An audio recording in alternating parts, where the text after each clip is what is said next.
But you always took that money back for your mom, too. I always made sure I sent her money.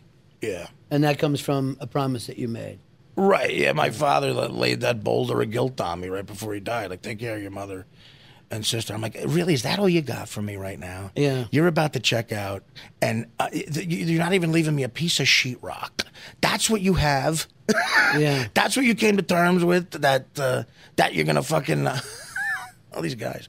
That, you know, I got to take care of mom. Anything else you want? You want me to fix the sink, too? I mean, and he was sorry. He was crying, but, you know, that's all he is. I can't do it. I'm paralyzed from the neck down, and we're on welfare. I can't do it. I blew it. You know, don't blow it. So ever since then, I've been taking care of my mother. As a man, you know, you think it's financial, but, you know, when she really just wants you to be there... Right. On some level, emotionally or something. You know? Do you think that's what your dad meant? Be there for your mom, not so much send money, but be that person that's he there. He probably meant protection against yeah. people, you know, because he was a street guy, and money. Yeah. I think he meant money more than anything. Because he was a fighter, my father. He just like, I saw him getting fights my whole life, too. That's another disconcerting thing.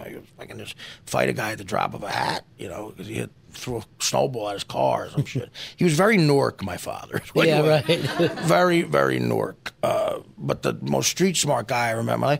But, you know, he always told me there's always somebody tougher. There's always someone tougher than you out there, you know. And the thing that was tougher than him was the roof he was on that day, and he fell. It beat him. And that also stays with you. I mean, that's throughout your book. You don't get too many pages away from bringing your yeah, it's a through line. You know, I think you have fathers and sons, you know. Yeah.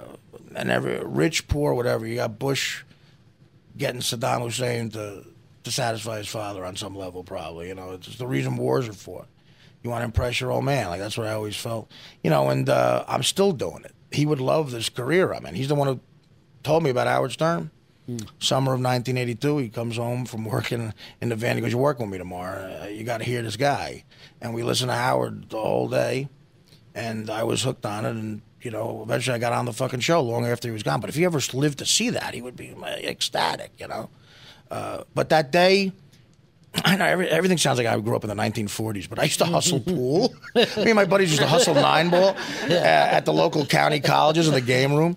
And that's what I did instead of going to work with him that day. And my job was to hold the ladder. And I told him I got to school or something. I wasn't in school. He just accepted that. Yeah, I went to play 9-ball all day, and he fell off a ladder that he had to put on a picnic table that wasn't held properly. And forget about it. You know, I have nightmares about that. He never brought it up to me, but I think about it all the time.